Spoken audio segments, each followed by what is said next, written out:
السلام عليكم ورحمة الله وبركاته.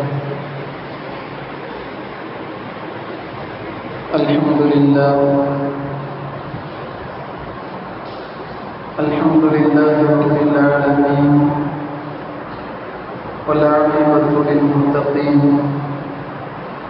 والصلاة والسلام على سيدنا وسندنا وشفينا ومرشدنا ومربنا ووسيلتنا سيدنا محمد رسول الله خاتم الأنبياء والمرسلين،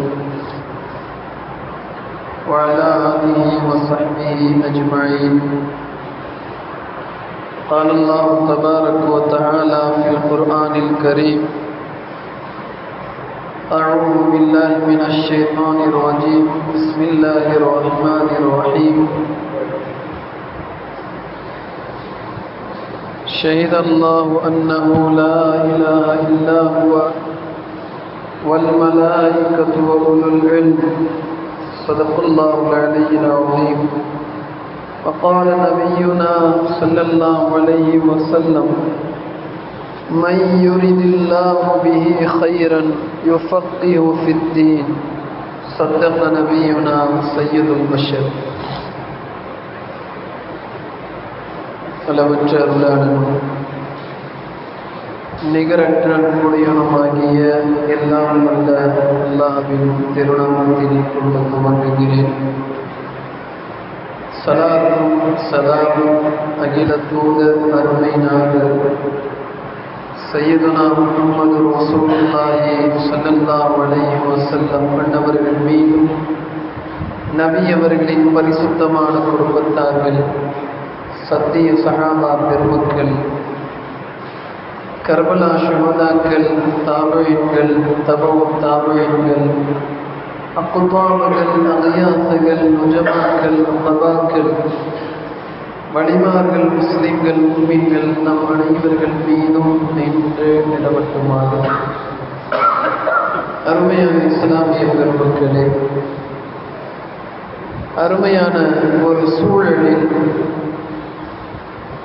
மழையினை பற்றி ஹதீஸில் பல்வேறு கருத்துக்கள் வந்திருக்கின்றன.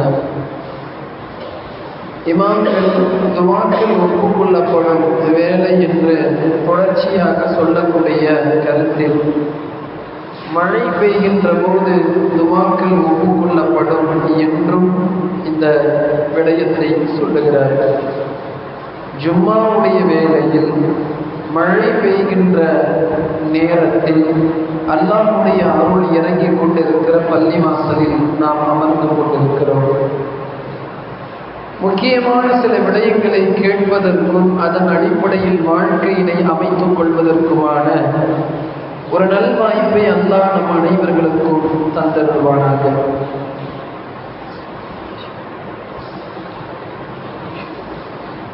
அருமையான இஸ்லாமிய பெருமக்களே,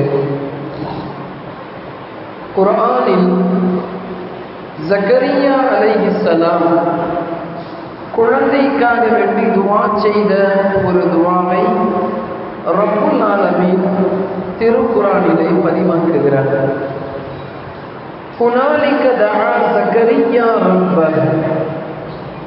தன்னுடைய இரட்சகனிடத்திலே ஜக்கரியா நபி அலைஹிஸ்ஸலாம் துவா செய்கிறார்கள். அங்கேயே قال رب هب لي من لدنك ذرية طيبة إنك سميع الدعاء.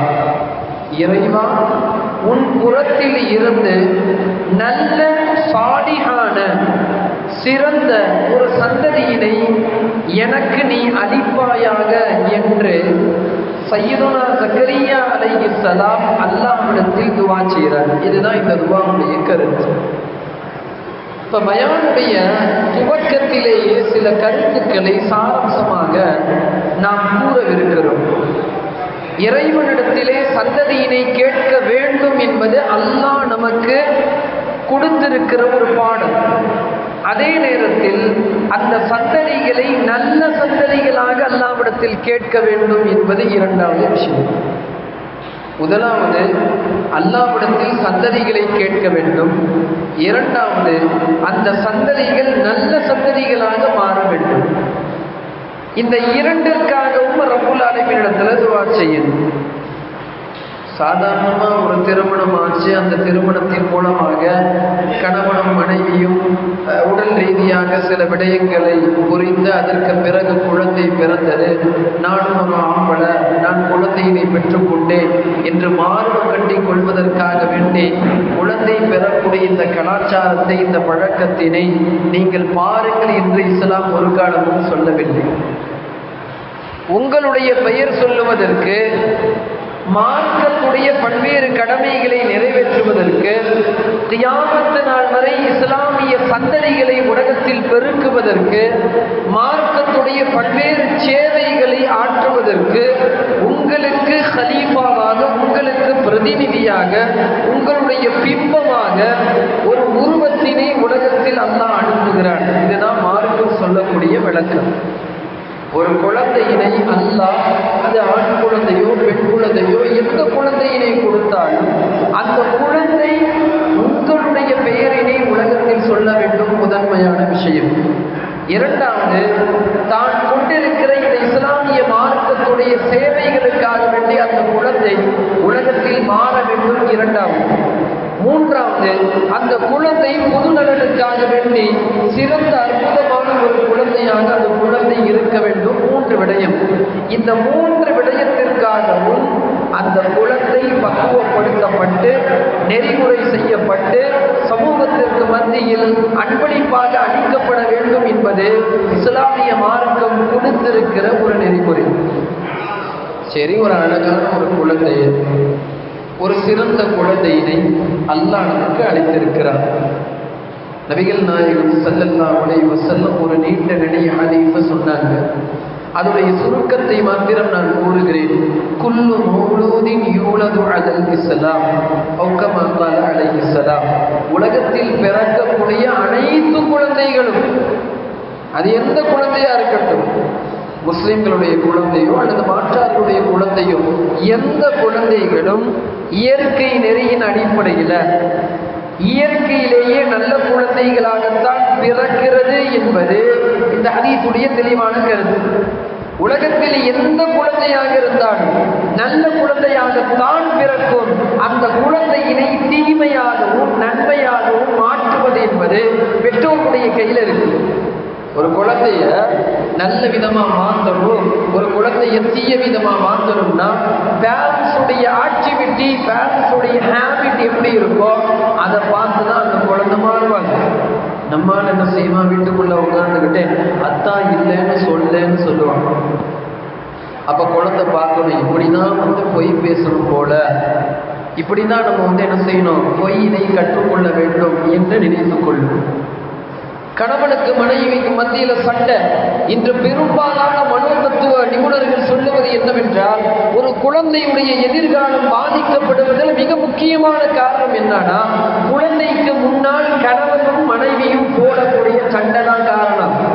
அந்த சண்டை என்பது குழந்தையுடைய மனதில் ஆழமாக பதிந்து பல்வேறு எதிர்வினைகளை ஆட்டுகிறது என்று மனோதத்துவ நிபுணத்துவம் என்று சொல்லுது.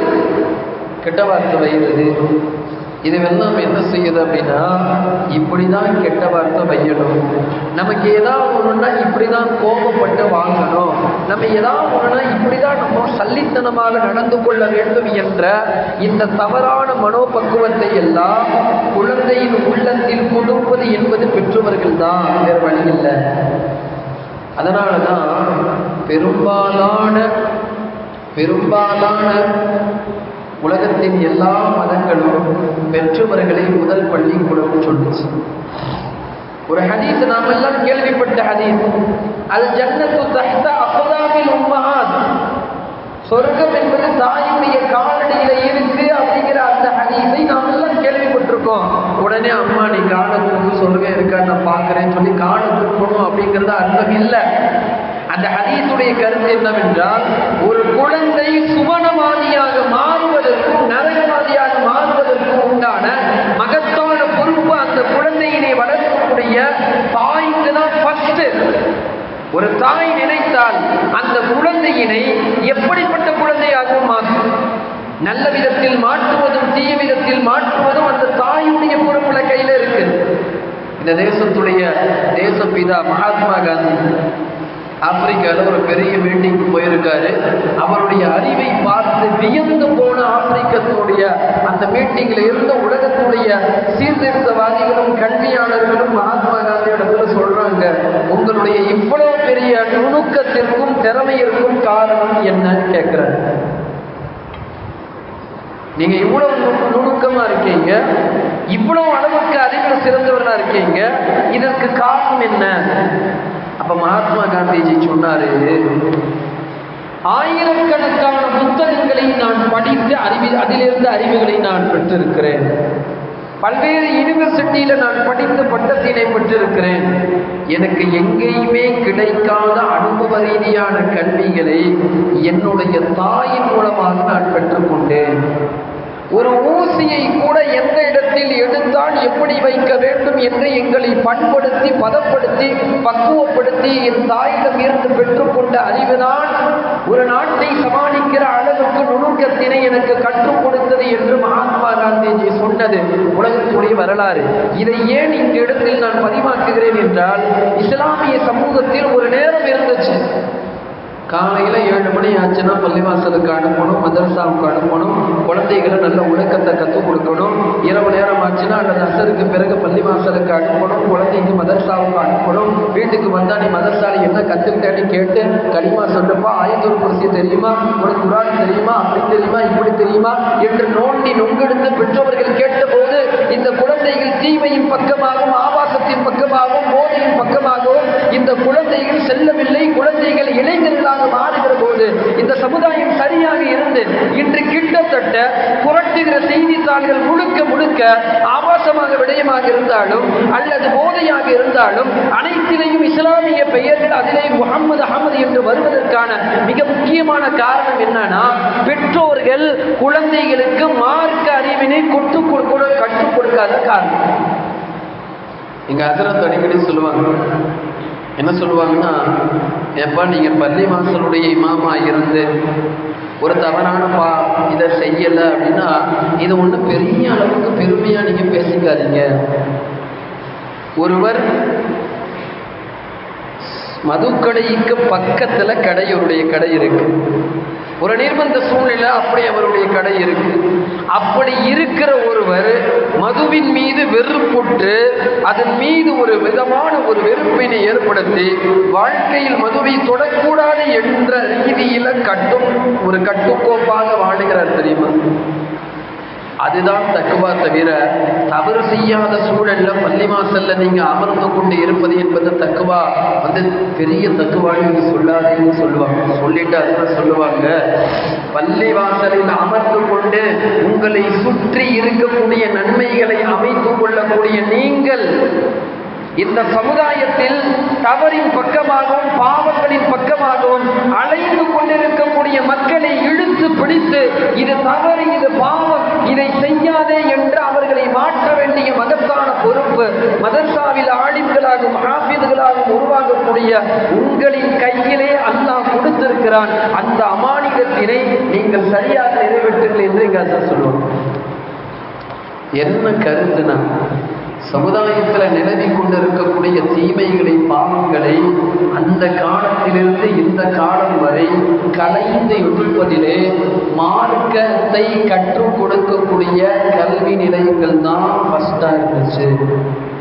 உலகத்தில் வந்த எல்லா இறைநேசர்களும் எல்லா வழிமார்களும் மக்களை திருத்துவதற்கு ஹான்காக்களையும் மதரசாக்களையும் நிறுவி அந்த மதரசாக்களோடு ஒரு தொடர்பை மக்களுக்கு ஏற்படுத்தினாங்க. ஒன்று அது வந்து செல்லக்கூடிய மதரசாவாக இருந்தது, அல்லது மாணவர்கள் தங்கி படிக்கக்கூடிய மதரசாவாக இருந்தது. மதரசாக்களோடு மக்களுக்கு ஒரு தொடர்பு என்பது இருந்து கொண்டே இருந்துச்சு. ஒரு சின்ன பிரச்சனையா, சரி நம்ம மதரசாவுக்கு போவோம், சட்டை என்னன்னு கேட்போம், வருவாங்க. நம்ம ஹசரத் இடத்துல போன் போடுவோம், இதுக்கு என்ன பிரச்சனைன்னு கேட்போம். இன்னைக்கு கூகுள் ஹசரத் வந்துட்டாங்க, ஏதாவது ஒண்ணுன்னா கூகுள்ல இன்று கிட்டத்தட்ட இஸ்லாமிய சமுதாயத்துடைய பெயர்கள் முதற்கொண்டு சட்டங்கள் வரை யூத கைகூலிகளால் மாற்றப்பட்டு என்னென்னமோ உலகத்துல நடக்குது. என் ஃப்ரெண்டு மிக்னஸ்னு பேர் வச்சான், அதை பெருமையா என்கிட்ட போன் போட்டு, நான் மிக்னஸ்னு என் பையனுக்கு பேர் வச்சிருக்கேன். ஏன்டா மிக்னஸ்னு பேர் வச்சிருக்கேன்? மிக்னஸ் சொன்னா விளக்கமா இருக்கு அர்த்தம். இல்லை நான் கூகுளில் பார்த்தேன் மிக்னஸ் அப்படின்னா அரசர்னு வந்துச்சு, நீனே சர்ச் பண்ணி பார்ப்பான்னு காட்டி எடுத்து காட்டணும். இஸ்லாமிய அடையாளங்களை சின்னங்களை அகற்ற வேண்டும் என்பதற்காக இணையதளத்தில் ஆதிக்கம் செலுத்தக்கூடிய சில யூத கைகூலிகள் இஸ்லாமிய சட்டங்களின் மீதும் இஸ்லாமிய அறிவுகளின் மீதும் தாக்குதல்களை தொடுத்து கொண்டிருக்கிறார்கள். நாம் என்ன செய்யணும்? மதரசாக்களோட பள்ளிவாசல்களோட நம்முடைய தொடர்புகளை அதிகப்படுத்திக் கொள்ள வேண்டும். நபிகள் நாயகம் ஸல்லல்லாஹு அலைஹி வஸல்லம் தனது சஹாபாக்கள் குழுமி இருக்கிற சபையில நபி ஸல்லல்லாஹு அலைஹி வஸல்லம் சொன்னாங்க, பல்லிகு அன்னி வலவ் ஆயா. ஒரு சின்ன விஷயத்தை என்கிட்ட கேள்விப்பட்டா கூட அது எல்லா பேருக்கும் போய் சேர்த்து விடுங்க. மனதை தொட்டு கையில் தொட்டு நாம் ஒரு விஷயத்தை நினைவில் கொண்டால், இன்று இஸ்லாமிய சமுதாயத்துக்கு மத்தியில் குர்ஆனை ஓதினாலும் ஹதீஸை தெரிந்து கொண்டாலும் இவை அனைத்துமே இஸ்லாமிய சமுதாயத்துக்கு மத்தியில் சேர்ப்பித்த மகத்தான வேலை என்பது மதரசாக்களும் மதரசாவுடைய நிர்வாகிகளும் மதரசாவில் ஓதி கொடுத்த உஸ்தாத்மார்கள் தான் காரணம். இல்லை என்றால் எல்லா மதங்களும் தன்னுடைய வேதங்களை மறைத்து வைத்துக் கொண்டிருக்கிற போது, இது குர்ஆன், நீ வந்து படி, அதனுடைய தமிழ் இப்படி, அதனுடைய தர்ஜுமா இப்படி, அதனுடைய சட்டங்கள் இப்படி என்று ஆலிம்களும் மதரசாவுடைய மாணவர்களும் மதரசாவுடைய ஆசிரியர்களும் சமுதாயத்துக்கு மத்தியில கல்வியினை பரப்பினார்கள். ஒரு விஷயத்தை இன்னொரு விடயத்தை நாம் நினைவில் கொள்ளணும். வரிசையா நீங்க பாருங்க, காயல்பட்டினம், கீழக்கரை, அதிராம்பட்டினம், கூத்தாநல்லூர், நாகூர், இஸ்லாமியர்கள் அடர்த்தியாக வாழக்கூடிய எல்லா பகுதியிலையும் ரெண்டு விஷயம் தெளிவாக நடக்கும். முதலாவது, ஏதாவது ஒரு அவுலியாவின் மூலமாக இறைநேசரின் மூலமாக அங்கே இஸ்லாம் நுழைந்திருக்கும்.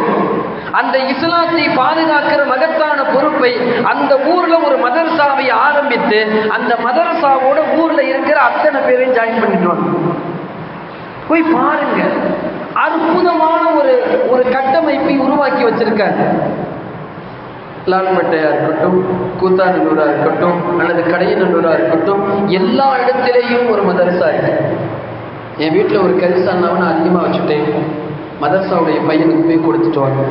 அந்த மதரசாவின் மீது உண்டான ஒரு பாசம் அவர்களுக்கு அதிகமாக இருக்கும். எங்களுடைய வயல்ல ஒரு 100 மூட்டை நெல் வந்திருக்கு, மதரசாவுக்கு ஒரு 10 நெல் மூட்டையை அனுப்புங்க. இன்னும் சில ஊர்கள்ல மதரசா மாணவர்கள்ல ஒவ்வொரு மாணவரையும் பொறுப்பாக எடுத்துக்கொண்டு நாங்கள் அவர்களுடைய செலவுகளை நாங்களே செய்து கொள்கிறோம் என்று பொறுப்பாக ஏற்றுக்கொண்டு மதரசாவில் ஒரு 100 மாணவர்கள் இருக்காங்கன்னா ஊரே சேர்ந்து மதரசாவினை நடத்தக்கூடிய இஸ்லாமிய ஊர்கள் நிறைய இருக்கு. தங்களுடைய சொத்துக்களை தங்களுடைய பொருளாதாரங்களை மதரசாவுக்காண்டி எழுதி வைத்து மதரசாக்கள் காலமாக பொருளாதாரத்திற்கு மற்றவர்களிடத்தில் பிச்சை எடுக்காத விதமாக சேர்த்து வைத்து சொத்துக்களை எழுதி சென்ற நிறைய பெரியவங்க இருக்காங்க. நீங்க பெரிய பெரிய மதரசாக்களை நான் பேர் சொல்ல விரும்பல. தமிழகத்துல தடை சிறந்த மதரசாக்களுக்கெல்லாம் முன்னோர்கள் எக்கச்சக்கமான ஏராளமான சொத்துக்களை கியாமத்து நாள் வரை இந்த மதரசா தொடர்ச்சியாக நடக்க வேண்டும் என்று எழுதிவிட்டு சென்றார். எந்த ஊரெல்லாம் மதரசாக்களுக்கு சிறப்பாக கல்வியாளர்களை சிறப்பாக நடத்த வேண்டும் என்று எடுத்துக்கொண்டு சென்றதோ, எந்த குடும்பத்திலெல்லாம் எந்த பெற்றோர்கள் எல்லாம் தங்களுடைய குடும்பத்தினை மதரசாக்களோடு இணைத்து வைத்து ஒரு பாண்டிங்கை ஒரு தொடர்பை வைத்தார்களோ அவர்கள்லாம் சிறப்பாக வந்தார். அல்லாஹ் காப்பாற்ற வேண்டும். ஆனால் சில இடங்கள்ல வேற மாதிரி இருக்கு. அந்த ஊருக்கும் மதரசாவுக்கும் தொடர்பே இருக்காது, அந்த மஹல்லாவுக்கும் மதரசாவுக்கும் தொடர்பே இருக்காது. இப்படிப்பட்ட சூழ்நிலையில நிறைய ஊர்கள் இருக்கு. அப்ப அந்த மதரசாவுக்கு என்ன செய்வாங்கன்னா, மதரசாவை நிர்வகிக்கக்கூடிய நிர்வாகிகள் இந்த உம்மத்துடைய மிகப்பெரிய கேடுகட்ட கொடூரமான ஒரு செயல் என்னவென்றால், இந்த மார்க்கத்தை பாதுகாக்கக்கூடிய தலைவர்கள் இந்த மார்க்கத்தினை சிறந்த அடிப்படையில் மக்களுடைய உள்ளங்களில் கொண்டு செல்ல வேண்டிய ஆலிம்கள் பள்ளிவாசல்களாக துண்டை பிடித்து கொண்டு எங்களுடைய மதரசா மாணவர்களுக்காக நீங்கள் உதவி செய்யுங்கள் என்று கேட்கக்கூடிய காட்சி இந்த சமுதாயம் அதிலேயே தோல்வி பெற்று விட்டது என்பது பார்க்கலாம். கிறிஸ்துவ சமுதாயத்தில் போய் பார்க்கலாம், தலைவருடைய கையில போய் சொத்தை கூட்டுறோம். நீங்க என்ன செய்யுங்க, பிரிச்சு கொடுத்துருங்க. சில மதங்களுடைய அந்த மிகப்பெரிய மகான்களிடத்துல போய் என்னுடைய இதை நல்ல விதத்துல நீங்க யூஸ் பண்ணிக்கோங்க கொடுக்குறாங்க. இங்கே மதரசாவினை நடத்துவதற்கு எதையுமே நீங்கள் கொண்டு போய் உங்களுடைய சொத்தை எழுத வேணாம். இந்த மாசம் என் சார்பா இந்த மாணவர்களுக்கு, மதரசாவுடைய மாணவர்களுக்கு நான் என் சார்பா என்னுடைய உதாரணமா என்னுடைய மாதத்துடைய வருவாய் ஒரு 10,000 ரூபான்னு வச்சுக்கணும். இந்த 10,000 ரூபாயுடைய வருவாயில ஒரு 100 ரூபாய் எடுத்து மதரசாவுக்காக வேண்டி கொடுக்கிற போது என்னுடைய கெத்தோ என்னுடைய பொருளாதாரமோ என்னுடைய செல்வமோ குறைந்து விட போவதில்லை. அல்லாஹ்வுடைய பாதையில செலவு செய்கிற போது அதை அல்லாஹ் 10 மடங்காக 10 மடங்காக 700 மடங்காக அல்லாஹ் கொடுக்கிறான் என்று ஹதீஸ்ல வருது. ஆனா இதுல அல்லாஹ்வுடைய பாதை என்று சொல்லுவதை விட அல்லாஹ்வுடைய பாதையிலேயே ஏற்றமான பாதை என்பது ஷரீஅத்தினை உடைக்க வேண்டும் என்று ஆங்கில நரிகளும் ஐரோப்பா கண்டத்தில் இருக்கக்கூடிய மிகப்பெரிய நபர்கள் எல்லாம் இஸ்லாத்தை ஒடுக்க வேண்டும், அழிக்க வேண்டும் என்று தேர்ந்தெடுக்கிற போதெல்லாம் வரலாற்றை புரட்டி பாருங்க. ஒரு இடத்துல இஸ்லாத்தை அழிப்பதற்கு அவர்கள் தேர்ந்தெடுக்கக்கூடிய மிகப்பெரிய நடைமுறை என்னன்னா, அந்த நாட்டில் இருக்கிற மதரசாவை முதல் கையில வச்சு அழிப்பாங்க. 800 வருடத்துடைய ஸ்பெயினுடைய அந்த புரட்சியினை எடுத்து பார்க்கின்ற போது அந்த 800 வருடத்துடைய இஸ்லாமிய அந்த சாம்ராஜ்யத்தினை உடைப்பதற்காக அவர்கள் எடுத்துக்கொண்ட மிகப்பெரிய ஆயுதங்கள் 2. வரலாற்றை புரட்டி பாருங்க. ஃபர்ஸ்ட் ஆயுதம் என்னன்னா, இருக்கிற அத்தனை மதரசாக்கள்ல இருக்கிற கல்வியை உடைச்சாங்க. மதரசாவுக்கு எங்கெல்லாம் பொருளாதாரம் வந்துச்சோ அந்த பொருளாதாரத்துல எல்லாத்திலையும் கை வச்சாங்க. இதுதான் ஃபர்ஸ்ட். மதரசாவுக்கு பொருளாதாரம் வரலன்னா எப்படி நடத்துவாங்க? மதரசாவை நடத்துபவர்களும் சரி, மதரசாவில் ஓதி கொடுப்பவர்களும் சரி, என்ன ரப்பேர் கையெழுந்துனா உலக வானத்துல இருந்து பணம் வந்துருமா? அவர்கள் அனைத்துடைய அந்த அனைத்து நேரங்களை விடுத்துவிட்டு இதற்காக வேண்டி தியாகங்கள் செய்து கொண்டிருக்கிற போது அவர்களுக்கு தேவையான பொருளாதாரங்களும் அவர்களுக்கு தேவையான செல்வமும் கிடைக்க வேண்டும். இதுல எதுவுமே இல்லை, நஷ்டத்துல போகுது அப்படின்னு சொன்னா மதரசாவை எடுத்துதான் மூடுவாங்க. இன்று சோகமான மிகப்பெரிய ஒரு செய்தி என்னன்னா, வடநாடு முழுவதும் மதரசாக்களின் மீது பாசிச வெறியாட்டங்கள் மிக பெரிய அளவுக்கு அங்கே வெறியாட்டம் நடக்குது. மதரசா மூடு. இவர்களுடைய அஜெண்டால மிகப்பெரிய அஜெண்டா என்ன தெரியுமா? இந்த தேசத்தினை வேறு நிறமாக மாற்ற வேண்டும் என்று நினைத்து கொண்டிருக்கிற ஒரு கும்பலுடைய அஜெண்டால முக்கியமான அஜெண்டா மார்க்கத்தினை கற்றுக் கொடுக்கக்கூடிய மதரசாக்களை இழுத்து மூடுங்க. இந்த தேசத்துல இஸ்லாம் அடிச்சிருக்கு. அவன் எழுதி வச்சிருக்கான், அவனுடைய அஜெண்டாலே இருக்கு, நீங்க எடுத்து பார்க்கலாம். எப்பொழுது ஒரு இடத்திலே, ஒரு நிறுவனத்தில் அல்லது ஒரு ஊரிலே தொடர்ச்சியாக நடக்கக்கூடிய ஒரு மதரசா ஏதாவது ரீதியில அது அகற்றப்படுகிறதோ அல்லது நிறுத்தப்படுகிறதோ சத்தியமாக அல்லாஹ் யாரும் அங்கே இறங்குறது தடைப்படும். நிச்சயமாக. ஏன்னா அந்த அளவுக்கு சிறப்புகளும் அந்த அளவுக்கு நிறைகளும் அந்த அளவுக்கு ஹதீஸ்ல ஏராளமான நன்மைகள் மதரசாவை குறித்தும் மதரசாவில் ஓதக்கூடிய மாணவர்களை குறித்தும் வருகிறது. எனவே அருமையான இஸ்லாமிய பெருமக்களே, நம்முடைய இந்த மதரசா அல்லாஹ்வுடைய மிக பெரும் கிருபையால நம்முடைய மதரசாவுக்காக வேண்டி நம்முடைய சுற்று வட்டாரத்தில் நம்முடைய மஹல்லா வாசிகள் அதிகமாக உதவி செய்கிறார்கள். அதில் மாற்று கருத்து இல்லை. மதரசா மாணவர்கள் மீது அவர்களுடைய உள்ளங்களில் அதிகமாக பாசம் இருக்கிறது, அதில் மாற்று கருத்து இல்லை. இருந்தாலும் இன்னும் அதிகமாக உங்களுடைய உதவிகள் மதரசாவுக்கு தேவைப்படுது. இப்போ 20ஆம் தேதி அல்லாஹ்வுடைய கிருபையை கொண்டு பட்டமளி விழாவினை நாங்கள் வைத்திருக்கிறோம். உங்கள் ஏரியாவில் உங்கள் மஹல்லால இருக்கக்கூடிய இந்த மதரசாவுடைய நிகழ்ச்சி என்பது உங்களுடைய, சுருக்கமாக சொன்னால் நம்ம மஹல்லாவுடைய நிகழ்ச்சி. இந்த நிகழ்விற்கு நாம் என்ன செய்யணும், நம்மால் முடிந்த அளவுக்கு என்ன உதவி செய்யணும், அடுத்து இன்ஷா அல்லாஹ் பல்வேறு ஆலோசனைகளுக்கு பிறகு இந்த மதரசாவினை அடுத்த கட்ட நடவடிக்கையாக எவ்வாறு கொண்டு செல்லலாம், மஹல்லாவை அல்லாஹ்வுடைய கிருபையை கொண்டு இளைஞர்களுக்கு தனிப்பட்ட முறையில் எவ்வாறு தர்பியாவுடைய நிகழ்ச்சியினை செய்யலாம், பெரியவர்கள் எத்தனையோ பெரியவர்களுக்கு குர்ஆன் ஓத தெரியவில்லை, அவர்களுக்கு அதற்கு எவ்வாறு குர்ஆன் ஓதக்கூடிய வகுப்புகளை எடுக்கலாம். குழந்தைகள் எத்தனையோ இந்த சுற்றுப்புறத்தில் இருக்கக்கூடிய குழந்தைகளுக்கு குர்ஆனுடைய கிளாஸ்களையும் இஸ்லாத்துடைய போதிக்கக்கூடிய பல்வேறு தரப்பட்ட வகுப்புகளையும் எவ்வாறு எடுக்கலாம் என்று அடுத்தடுத்த நிறைய விதமான ஆலோசனைகளை இருக்கு. அது முழுக்க முழுக்க உங்களுடைய ஒத்துழைப்பால் மட்டும்தான் இது நிகழும். எனவே கல்வி ரீதியாகவும் உழைப்பு ரீதியாகவும் பொருளாதார ரீதியாகவும் நாம் மதரசாக்களுக்கும் பள்ளிவாசல்களுக்கும் எவ்வளவு உதவி செய்கிறோமோ அந்த அளவுக்கு ரப்புல் ஆலமீன் நம்முடைய வாழ்க்கையினை சிறப்பாக்கி வைப்பான். நிறைய விஷயம் இருக்கு பேசுவதற்கு. சுருக்கமாக சில விடயங்களை மாத்திரம் நான் கூறிவிட்டு சென்று விடுகிறேன். எனவே கேட்டதை போல அமல் செய்யக்கூடிய நல்வாய்ப்பை அல்லாஹ் ரப்புல் ஆலமீன் நம் அனைவர்களுக்கும் தந்தருள்வானாக. அஸ்ஸலாமு அலைக்கும் வரஹ்மத்துல்லாஹி